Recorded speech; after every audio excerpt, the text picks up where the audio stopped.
more complaints that they cut far down into the ditches to get the thistles.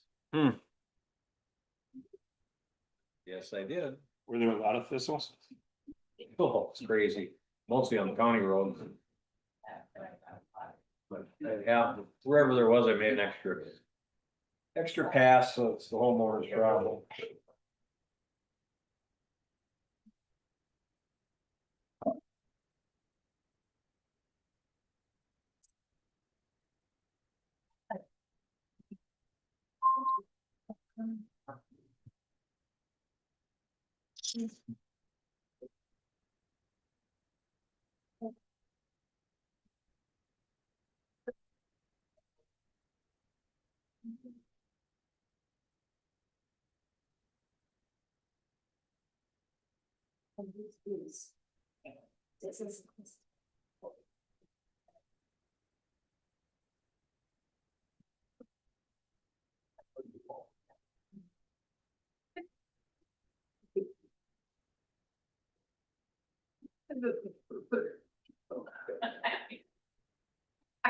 Shane, what'd you say from your office is gonna be there? All right, 6 o'clock, we'll call the meeting to order with the Pledge of Allegiance. I pledge allegiance to the flag of the United States of America and to the republic for which it stands, one nation, under God, indivisible, with liberty and justice for all. Thank you, everybody, for joining us for the July 7th, 2025 Crater River City Council meeting. We'll begin by approving or amending the agenda. There's no sheriff's report tonight, so we can strike number 2 from the agenda. Does anybody else have any other changes to the agenda for tonight? I'd just like to add to the discussion of tree trimming signs on for that, when we talked about that a little bit. Tree trimming and signs. Yep.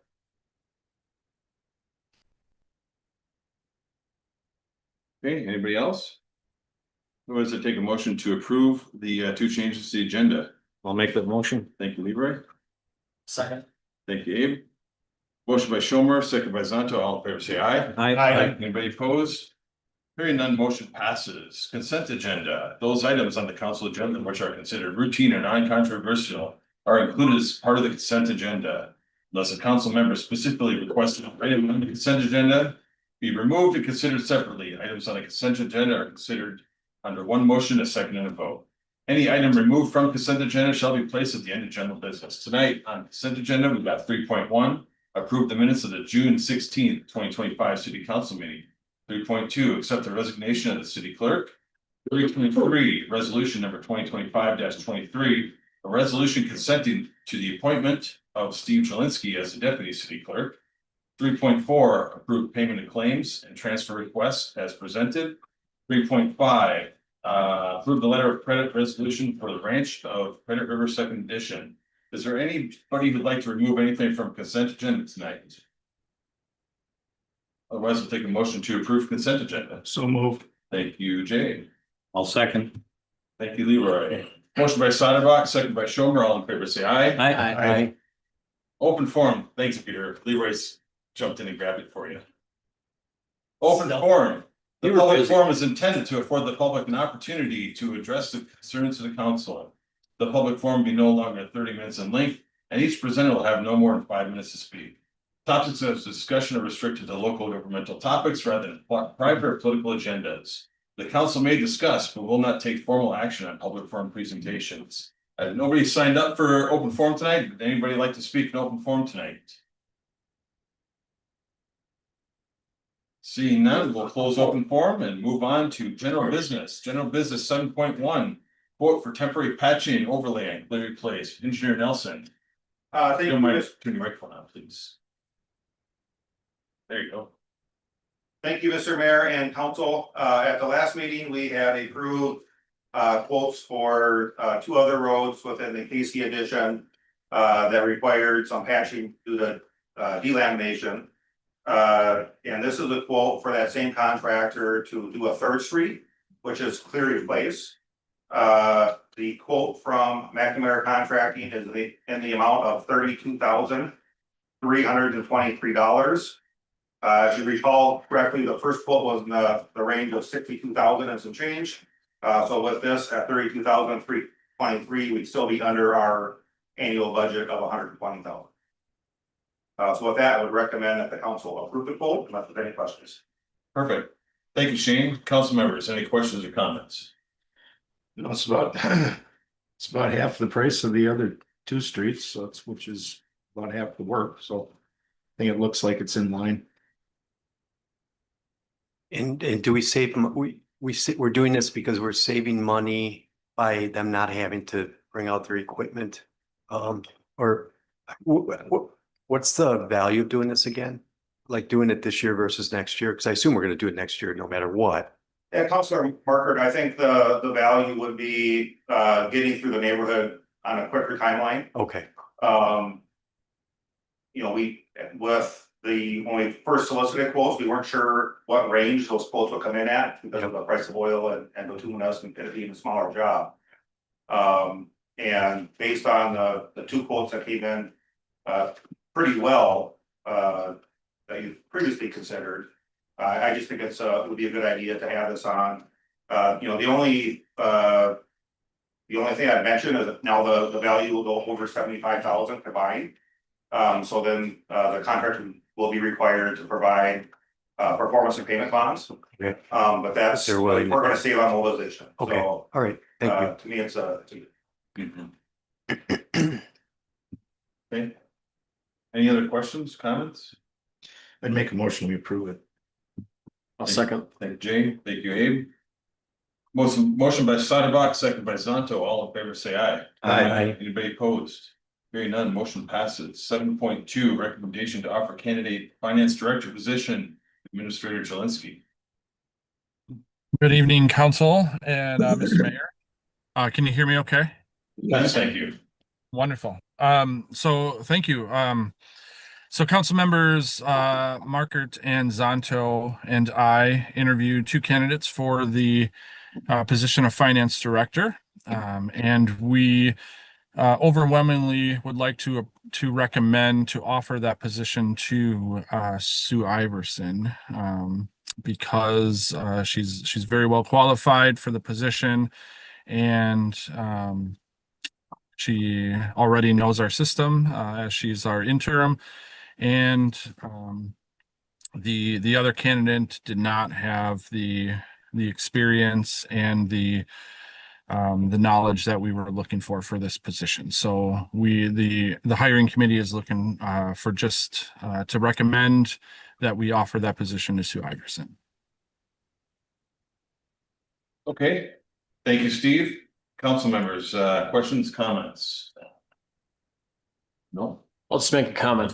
During the interview process, just to kind of piggyback off of what the city administrator said, Sue does bring a lot of experience into the city, looking to teach and bring that experience that she has here. So I think that she will do a phenomenal job. So highly recommend. And I make the motion to Extend an offer. thank you. However you want to say that. Thank you. Yeah, I'll second that, and I also agree with what Abe just said. And we also checked to make sure that her contract with her current employer won't be an issue by hiring her off that contract, and we don't believe there will be. So yeah, it was a no-brainer decision.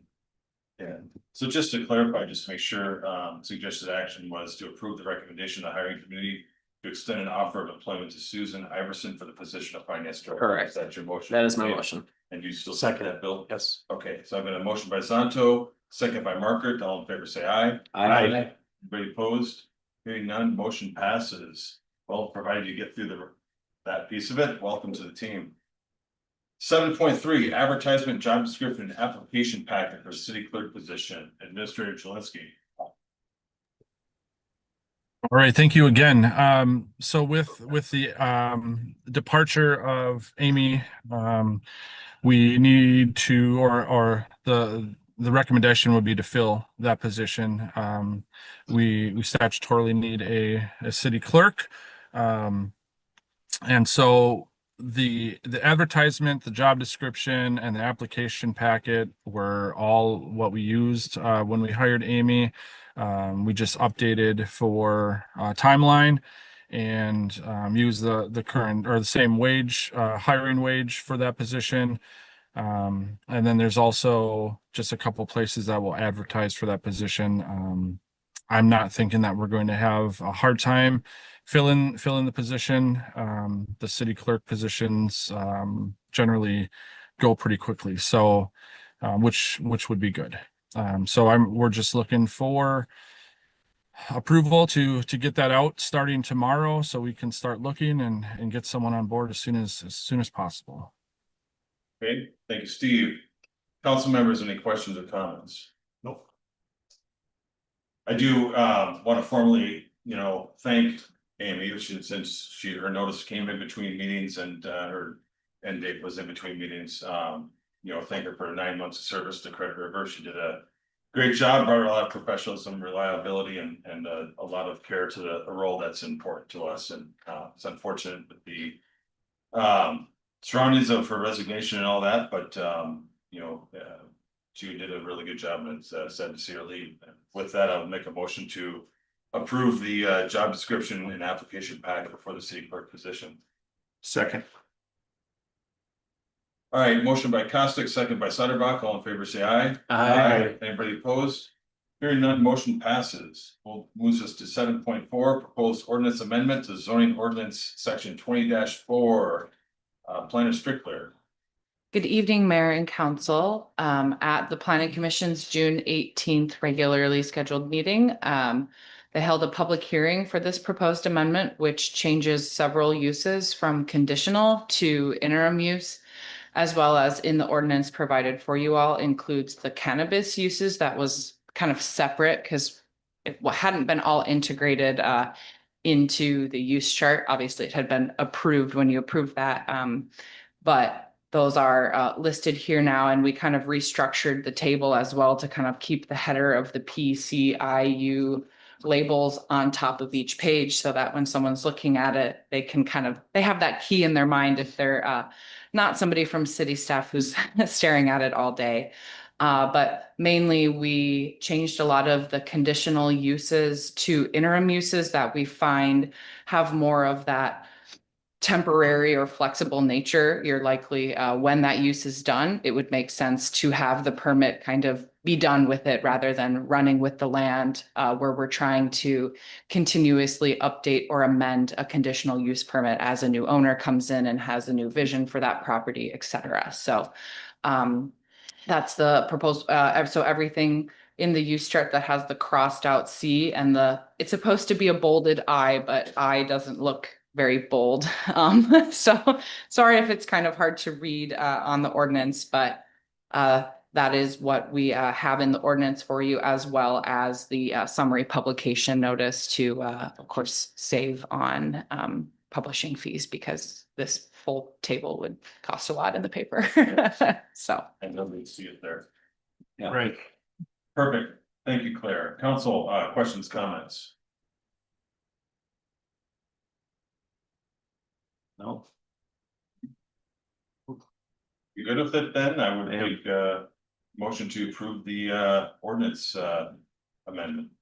We'll make a motion to approve the ordinance amendment. Thank you, Lieber. Second it. Thank you, Jay. Motion by Schomer, second by Sutterbach to approve the amendment to the zoning ordinance section table 20-4. All in favor, say aye. Aye. Anybody opposed? Hearing none, motion passes. That moves us to 7.5, the Parks Assessment Survey Summary. Planner Strickler. Yes, thank you, Mayor. So in your packets, you have a detailed, but I think 6 to 7 page with the feedback that we received from the park survey. We had 186 responses, which was really excited about. At one point, we were kind of hovering in the 50s, and then I think maybe the social media push really helped get the word out there to get to that 186 number. I wanted to just give a broad overview this evening because I think we, city staff had talked about putting a blurb of some of the feedback in the news in the Credit River Flow.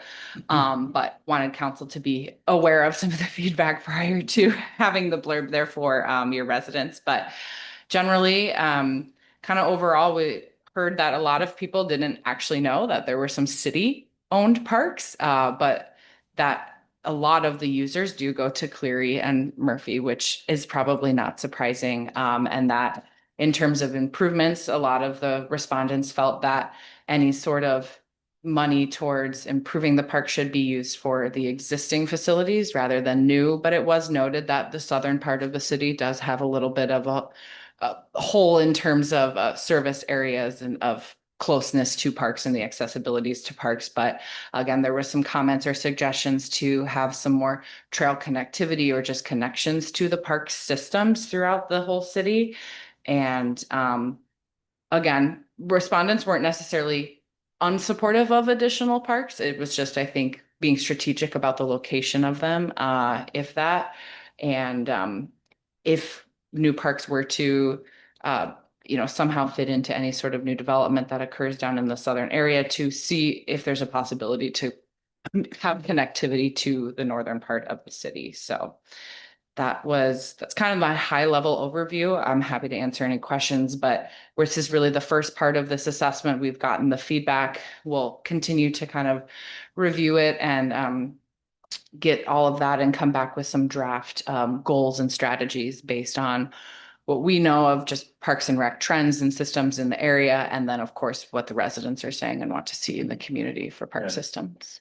There may be a reminder just about why we did this park survey. What the planning commission is working on, what their end goal and purpose that the council was kind of hoping to get towards looking for in this park study that the planning commission is working on. Yeah, absolutely. So obviously there's a part of your comprehensive plan that has a Parks and Rec section, but that's really more of a higher level goals and strategies. We wanted to have these more, we had heard in some open forums of some residents wanting improvements on those, on existing parks, as well as on a staff level.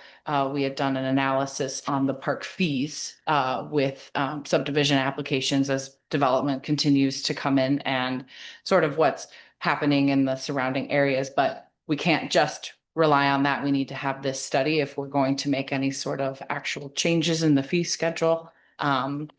So that's really what I think was, and this has been budgeted by the city for a year to have this project done. So we've just been, like I said, at this point, we've been trying to gather the feedback. We've done a small existing conditions on foot analysis of while we're here, taking pictures and looking at the parks and all of that. But yeah.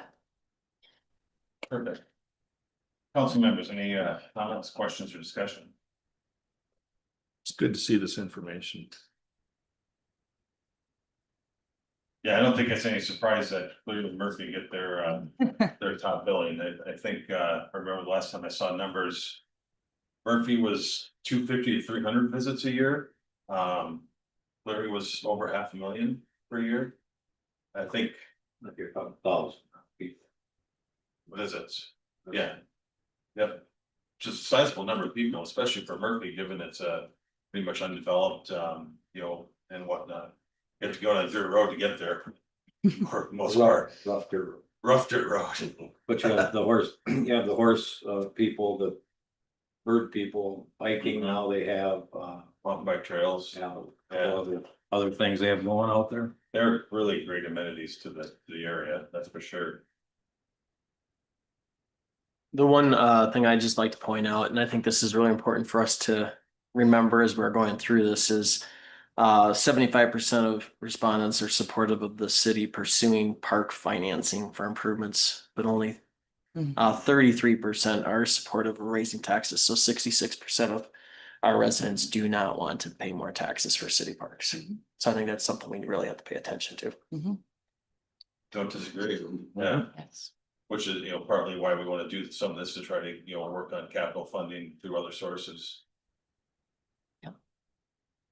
And the thing that jumped out at me is the question about how would you rate how would you rate the overall condition of the city park facilities? 85% said they were fair, good, or excellent. Only 20% that responded, 53 didn't respond to that question, but of Yeah. those that responded, only 15% said they were poor, which is, it's about, in my opinion, that's about as good as you're gonna get.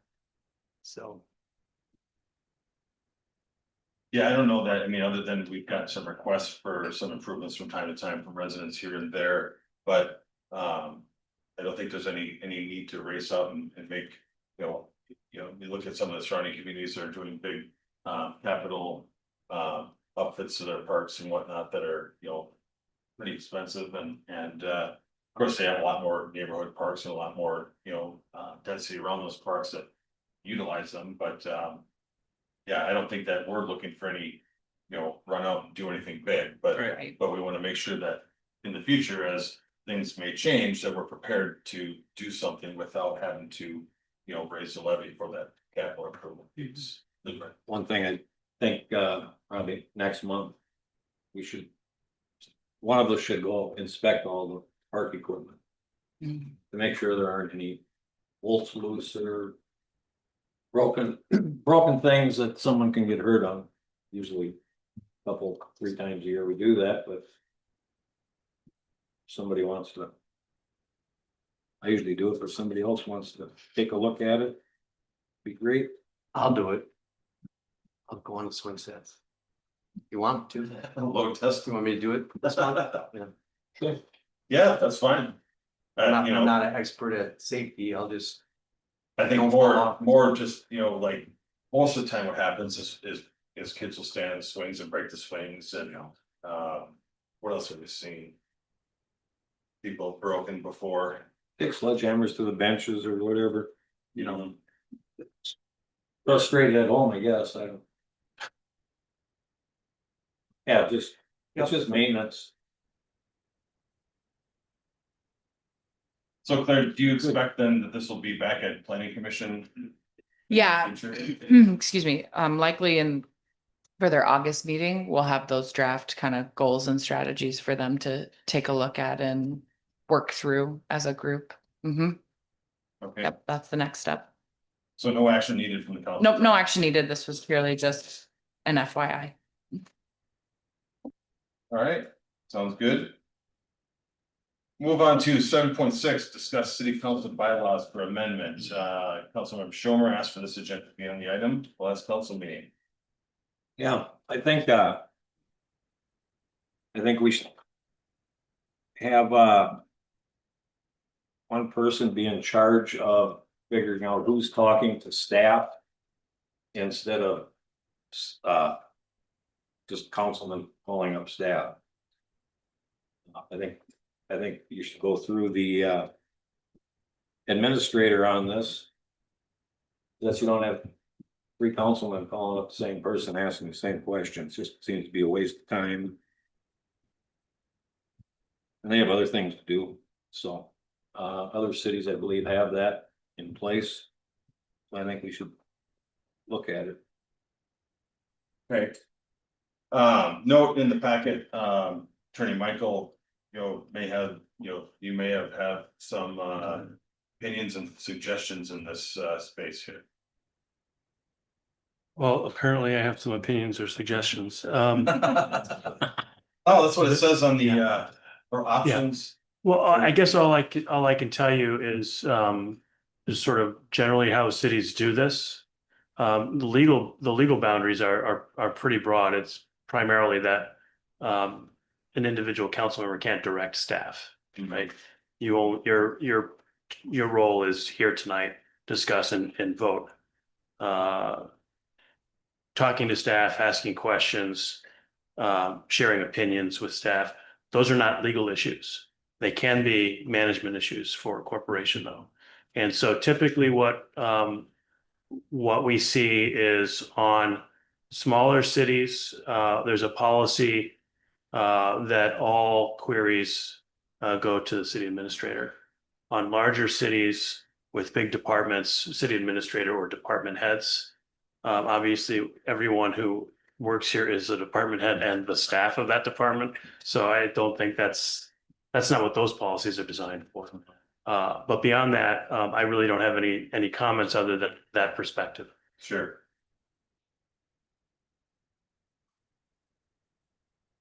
Yeah, so, thinking through this, so right now, our council bylaws state that, the council delegates the administrative duties to the city administrator. The administrator is accountable to the council for the effective administration of city business.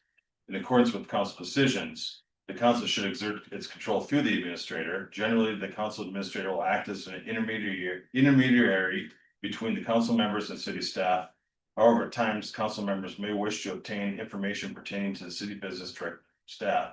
In such cases, council members may correspond directly with department heads, but should copy the city administrator with correspondence. So, It's pretty common language. Is there a reason why we're bringing this up? Like what caused this to get on the agenda? I put it on there because you kind of badgered Amy twice. Twice she was crying, once when I walked in here. And I just think that we should be going through the administrator instead of badgering staff. So Now that's a very serious accusation you're making in the public, Leroy. it is. What do you consider badgering? And when did it happen? What are the subjects? And why didn't you talk to me if you noticed that I was badgering her versus bringing it out in public for the first time I'm hearing about it now? When you want to, one was the vision statement wasn't put in there, and the other time there was something wrong with the minutes. Okay, I'm gonna take the minutes one first. We get minutes from from Steve. Well, we get the meeting packet, just like everyone else does. And we are required to review all the meeting packet information. And if we find factual errors in the minutes, we are supposed to alert somebody to correct the minutes. In that specific example, you're welcome to data request, or I can give you the email. I sent an email to Amy saying these two items are actually incorrect.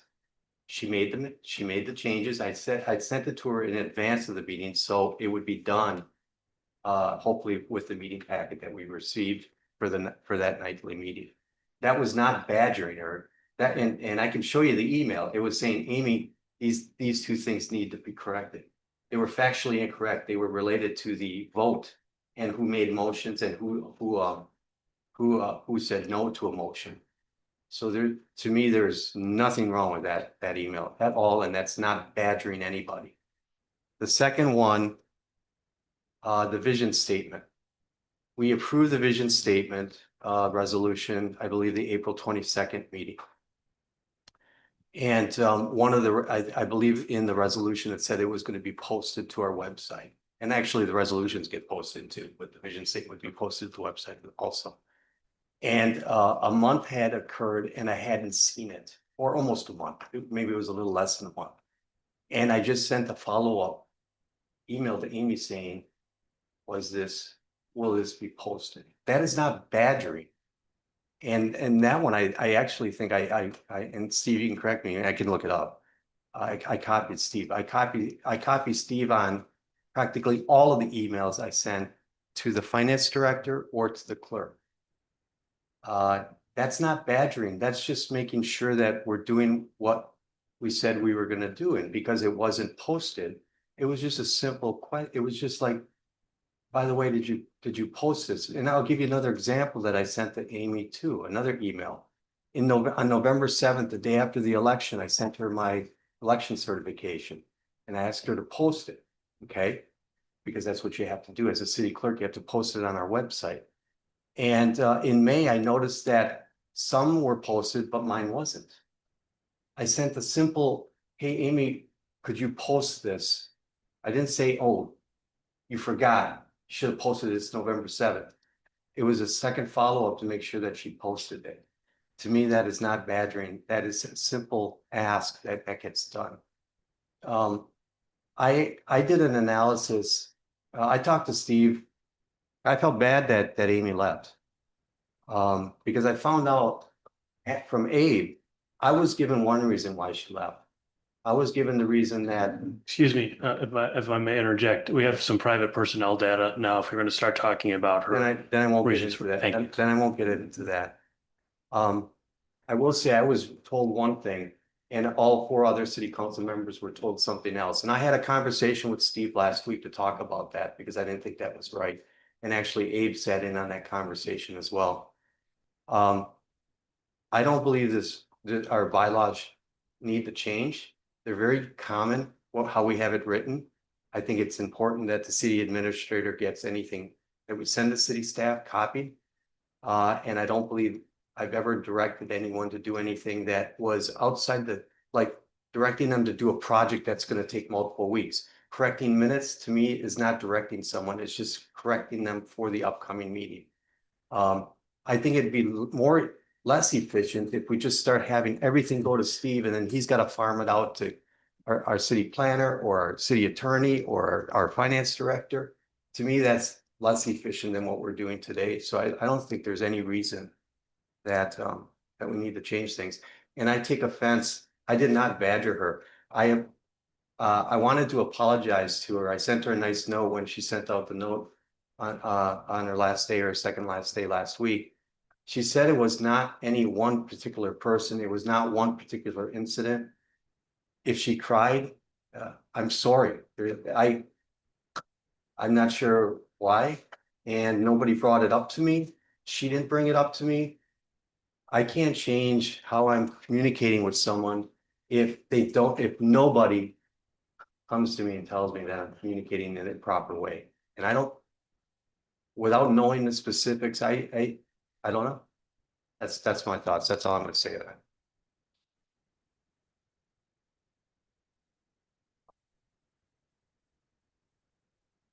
In my opinion, I think, while I do agree that, having to go through the administrator for each item to staff would be inefficient. I think it sets a level in there that helps Steve football and move things in correct places and deliver his point, avoids multiple questions where Steve can take care of that in one answer, and leave staff to, take care of their business in general. I'd be in favor of changing the language to state that council members should communicate with the administrator, and not go directly to department heads. I talked to, one other thing I forgot to mention, Mayor. I did talk to Steve about this. He didn't have a problem with my communication process. He gets what I send to staff. I called Eric Johnson, our former interim administrator. He had never a problem with how things worked. I don't believe a change needs to be made. And if we're changing our bylaws tonight too, we need a super majority vote because that's what it says in the bylaws. And typically bylaws aren't changed until they're only changed at the beginning of the year during the organizational meeting. So we would need to have a four vote. Yay. Mr. Mayor, with respect to Councilmember Markert's last comment, I would note this is only on for discussion tonight. And so if there's some direction to bring something back, then we'll have to write something up and bring it back, and that's when we'll face the vote. Okay, I wasn't sure. And actually, I'd like to make that motion to request that Attorney Michael bring us back some language at their next meeting that would suggest a change in the way that council members communicate with staff, so that communication should go through the administrator. Clarification. So if I have a question about my my expense claim report, or I send my expense claim report today to Donna, does that mean I'm gonna have to send it now to Steve because it comes through an email? I have a question about if I need to make a phone call because I can't get into the building, and or just a general question. Does this count? Is this related to verbal communication as well as email communication? Because a lot of people don't use email, they make a phone call. I just think we're opening up a can of worms. The way it works here today, in my opinion, is how most cities, I looked at a handful of other city codes. This is how it's done. it's important that Steve and that department heads get or the department heads get something. And we only have department heads. But as long as Steve's copied, to me, it's just gonna become very inefficient. And if we're doing it for email, we gotta do it for verbal phone calls too. Can't call Claire anymore for questions about planning, can't call Shane anymore for clarification on engineering, can't call Sue anymore on a bank rec question. It makes no sense.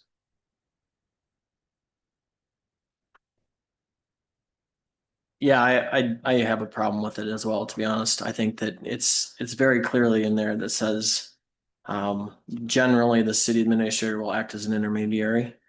However, at times, so when Steve is out and there's an urgent question, that means we cannot ask a staff member. I just think why? If there was a problem with a staff member, it's a personnel issue. It's not a process issue. It's a person issue. So I think putting something in here to restrict us, I think is just hamstringing us. And I will not vote for any change either.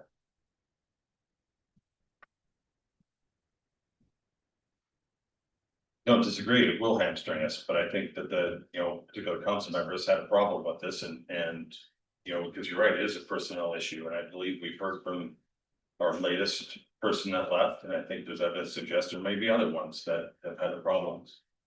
Then we talked to the administrator and the council member, rather than just having some rules put down that causes more problems in the future. Mr. Mayor, what did you mean by that? That we've had other things happen? Bill, I'm not gonna go through personnel of comments that were made by other personnel that have left. But If you want to discuss that outside of this, I'm more than happy to, but if you'd rather. You're alleging though that there was the city clerk example, there's more than just the city clerk. And is that what you're alleging? So I'm alleging. Okay. And knowing this, did you ever bring it up to the person that you're alleging it happened to? No, I didn't though. Okay. And so if it was me, no other employee has ever come to me and said, hey, I've got a problem with you doing something. Steve has never come to me. Eric Johnson has never come to me. How do you fix something if no one's coming to you and talking to you? I think we're trying to solve a problem that this isn't the right solution. The right solution is Steve comes to whoever the employee is or the staff is complaining about and says, hey, knock it off, or hey, we can't be doing this. Hey, the bylaws say this. It's not changing the bylaws.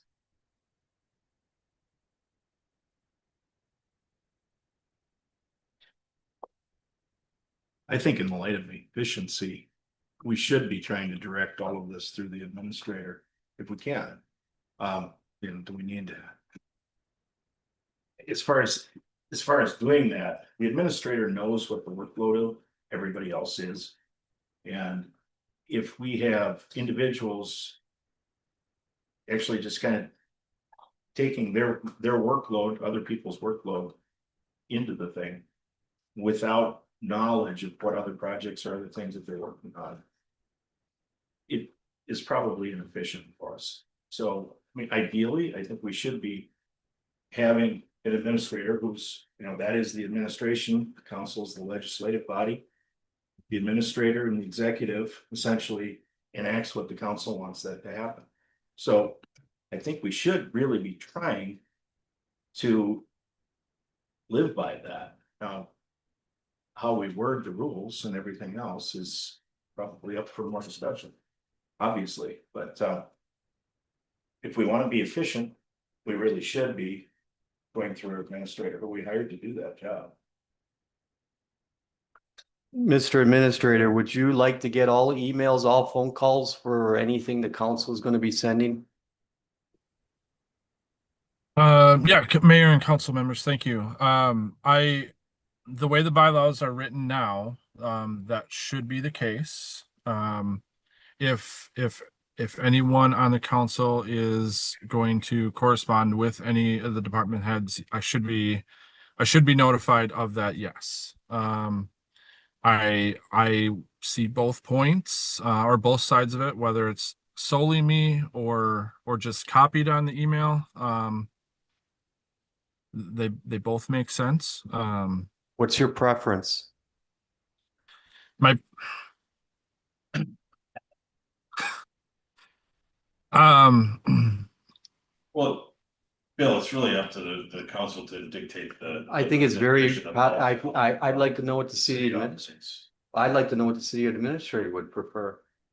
He doesn't vote on it, but we can definitely ask what his opinion is. well, Process. either way, I get all of the information. So Right, I think that's what's important, is to make sure I have it either way. right. That's probably too political of an answer, I guess.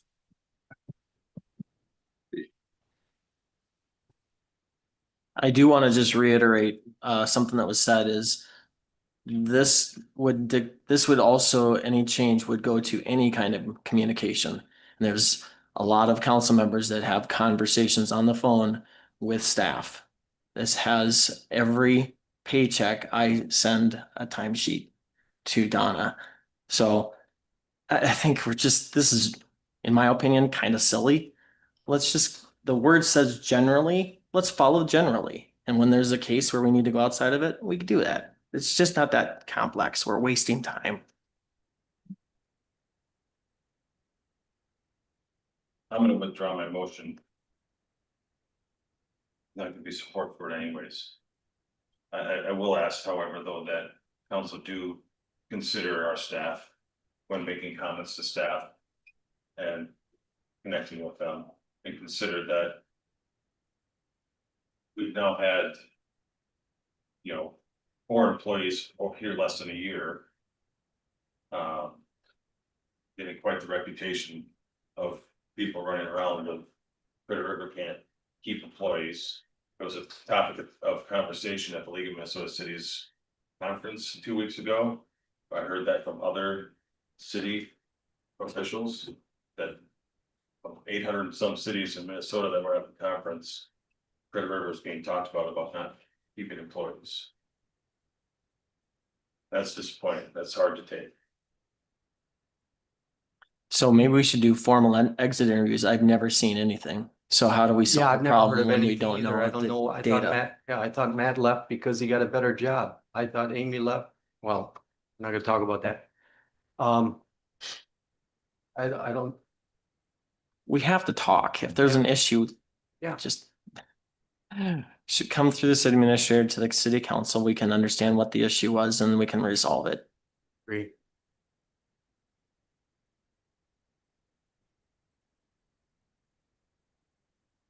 All right, any other comments on that one?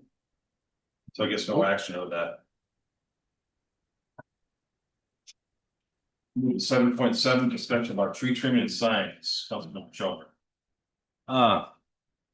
In cutting the ditches and stuff, weeds, the entrance into the territory and entrance into Gray Fox. The trees need to be trimmed before the school buses start going back in. I don't know if our administrator could drop a note to the homeowners association. See if they want to trim them. They're not gonna like the way we trim them, so. Are these trees that are in our right of way? Yes. And hanging over. They're our responsibility then to trim. Well, they are, but first time we trimmed them, territory didn't like the way they were trimmed, so they want to be notified. And they'd like to have a whack at it, so they use the same person we use, so. Only part of it was the bill we got. Do we have any liability if we let someone else do our work in our right of way? Councilmember Markert, if it's the owner of the tree that's encroaching and they're fixing it, I don't see any liability issue for the city. Okay. But the trees in our right of way, we're liable for what's happening with that tree if it goes But bad. regardless if it's trimmed or not, whether it's we trim it or they trim it, we're liable for it, That's correct. right? So we just notify them that we're gonna be there a certain day and have one of their representatives come out and supervise? Or don't you want to do that? No? Okay, And then that becomes that one, not that one, okay, you know. Doesn't quite look shaped quite right. right. I think we need to trust our contractor to do the job. Yeah, I'm not necessarily saying directing them, just saying, Yeah. hey, you can review it and just offer them something. I don't.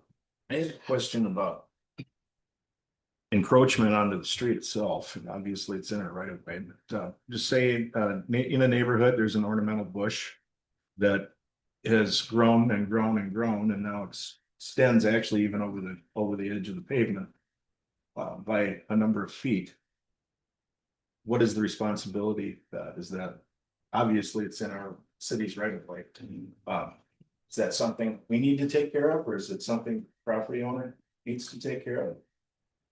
Well, we do take care of it, Jay, but in the instance of territory, Yeah, we went in and trimmed.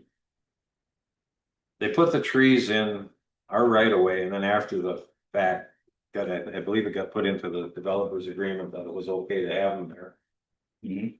So we went in and trimmed up our portion, and they got all upset because the trees weren't balanced. Sure. So that's why we notified them the other time, and they went in and kind of trimmed them up. But the school buses still were hitting some branches, so. So our goal of trimming the trees, it would be for vehicle traffic. Yep. Safety of vehicle traffic, And sight lines, and probably just to keep, reduce the canopy so that wind doesn't tend to knock things out of them and we have to clean them up. I understand the neighborhood's goals would be all that plus make it look nice. Which I think are, is a tricky balance, but we've never had a problem with our contractor doing that in the past. So I think it's fair to, if these are trees that we're responsible for, we also need to trim them in a way that we're not coming back every year and trimming them. It's been 4 years since. Right. Yeah, so we've got to do that in a way where it's sustainable, where we can't say every year we're gonna go out there and prune back the trees. And that's the hard part, right, is the difference between pruning and trimming, right? You trim a tree that create that lane for traffic and everything, and pruning is your little bits here and there to make it look nice, right? And I don't know that we can do the pruning piece of it every year. No. So if Steve could drop a letter to the homeowners association. It's early and we get, So do we have a quote from Randy at all? no, nothing. Well, I think, what do you think? Should we start there? Have Randy run through and Be a waste of time. why is that? I just, At least we have a dollar number to put to it. okay, I think that'd be worthwhile, is, we have $18,000 left in the tree trimming budget. that'll go probably on these other roads that have trees hanging over them. I have quite a list, so. Tree trimming budget will be exhausted before we get to this. so we should ask the homeowners association to take care of it.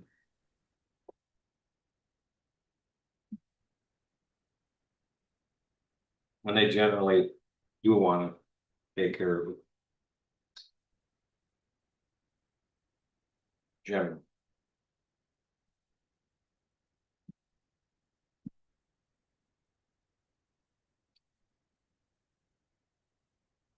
Anybody else have comments on this? Yeah, I think we should have the homeowners association just notify them that they need to take care of it. In a manner that they want to do it, trim it, however. As long as it just reaches the goals that we need. Is that from a legal standpoint, we asked the homeowners association that they be responsible for it? Mr. Mayor, Council, I think the answer is yes, and similar to Councilmember Satterbach's question about the ornamental bush. That's an encroachment from private property into our right of way. We can give them notice, direct them to correct it, to stop encroaching. And if you fail to, we'll take action and we'll assess you for it. So, and I assume I wasn't here, but I assume they got billed for it last time as an assessment. And because it's really their responsibility in the first place, not to encroach in the right of way. So I don't see a legal issue with that. With it, you may have policy and practical issues that I have not thought through sitting at the table. I don't see a legal issue. But trees that are in our right of way. Then we can assume that they would be the responsibility of nature, right? If they want to keep them. So Unless we, I mean, you know, at the end of the day, you're right. I mean, in the right of way, I suppose we could remove them, right? Right. So, Right. my understanding of the fact pattern here, and so please correct me if I'm wrong, is these are private trees that have grown limbs out over our right of way. It's not the tree is planted in the right of The way. tree is planted in the right of way. Yeah, And Mr. so, Chair, if I could yeah, please. clarify just a little bit. I mean, so my understanding is, different from normal developments. The territory when it was first constructed, included a landscaping plan, which had several ornamental trees within the, at the time, town's right of way. But they're not really the city's property. I mean, it's similar to, they have property adjacent to, so they have, some trees in both entrances. So it's adjacent on either side to HOA property, or just open space on the other side. And in some places, it's probably difficult to tell where the right of way stops and the HOA property begins, because I just actually drove through there today.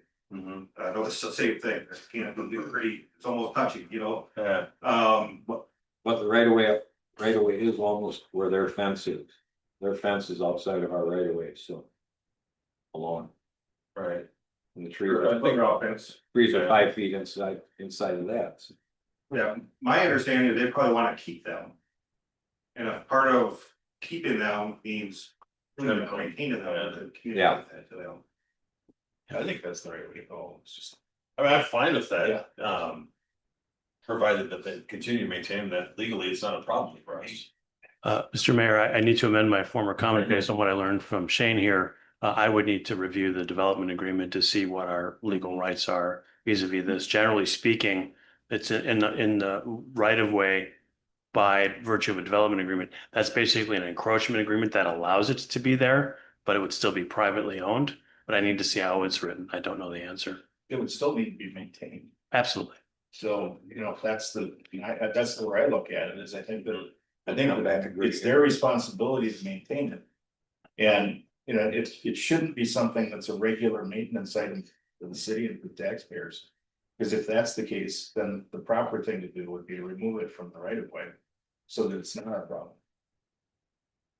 And so if they want to keep them, they should probably maintain them. Well, when we did trim them without notifying them, they did pay us back, but they were upset, so. Well, you don't want anybody upset, we just. No, I know. We need the safety aspect and need to make sure that they get them cleaned up, and preferably they do it, not the city. So I think the action then is to review the developers agreements, verify that they are indeed responsible for the ornamental trees. And then send a letter to them requesting that they maintain with that and maintain. And that would be both Gray Fox and Territory said, because Gray Fox has them as well. Yeah. And I don't know if that one has a developers agreement or not. Gray Fox's trees are outside of the right of way, but they're growing over the road so far that. I think a bunch of those are ash ones anyways that have tended or will about to be. Well, they. In the case, the one that I asked about then we should probably have the administrator send a letter. Ask them to trim it up or remove it. It hangs out in the street 4 feet. That's a bunch You have to drive around it. Yeah. Okay. The other Signs. beat that to death, so the other one are these stupid little signs that everybody clean your windows, clean your yard. It's all over the place. I got a pile of them out here. If anybody wants any, you can have them. It's just a nuisance. Going around cutting the grass on the side of the roads, and you gotta stop and pick these things up. And the pain in the ass, so there. No, we're not supposed to have any signs in the right of way. I know, so Steve, maybe you can start making phone calls off of these signs and chew them out, I don't know. Quite a few of the same ones. Just need a list of addresses. What'd you say, Steve? Just need a list of addresses. Oh, They're on the signs, I think yeah.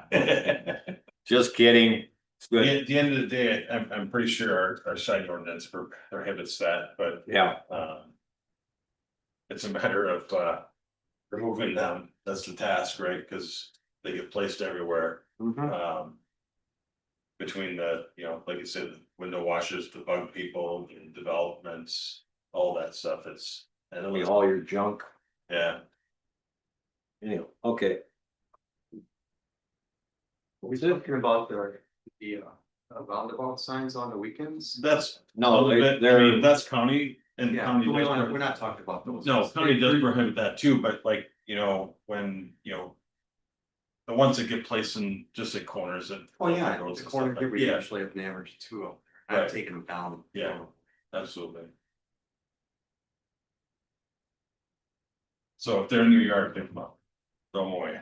you can have them, Yeah, paint something else on them. okay, All right.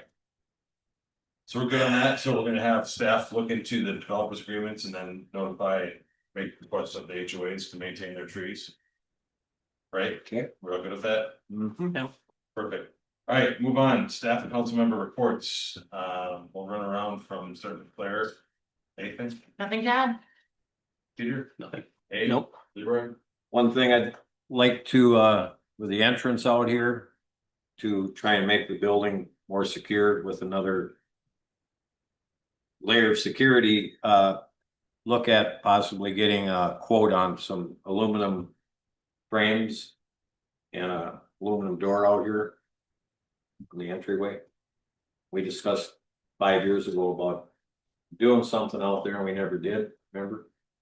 You talking like a vestibule type of? Yeah, make a vestibule out of the entrance here. Doesn't hurt to have a quote, and. Yeah. Yep, just see if it's okay with the rest of you. Yeah.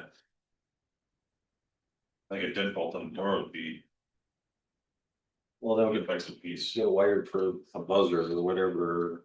We talked about a Ring doorbell too, and I think we actually. approval on approved that. I Yeah, think that'd be a great thing to do. For security reasons, you could lock the door all the time. Should we move forward with that? I think we approved it. I know, yeah, Never had, we move forward. in transition of staff, and everything, never had that happen. It'd be good to move forward with that. I think we can discuss how we implement that.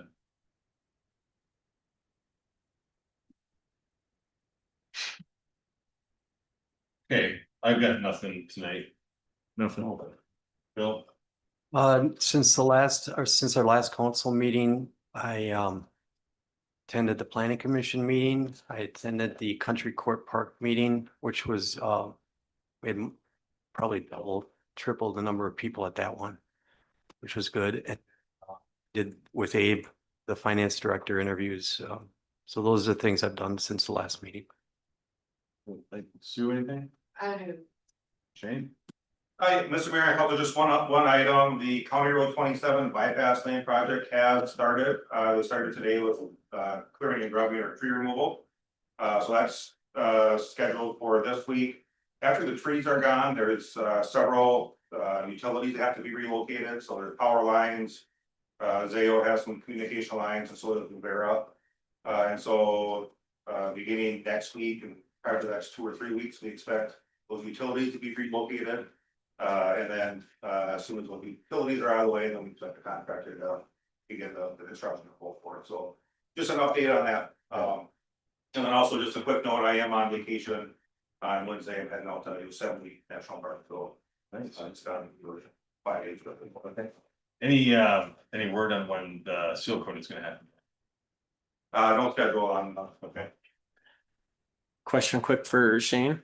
Do we know what they're gonna do for traffic on that bypass? Are they gonna be some kind of, it's not long enough for a pilot car or anything like that. Are they just doing a I went through it, they're Single. doing stop signs, just single Great, lane stuff? yeah. Okay, all right. single lane. Yeah, and I only expect that to occur, apparently they had to do that because of the for tree removal, they had to hold the trucks. Basically, but that's such a steep grade, Mhm. once we get to construction, and there'll be different phases, but. For the most part, I expect there to be two-way traffic. Okay.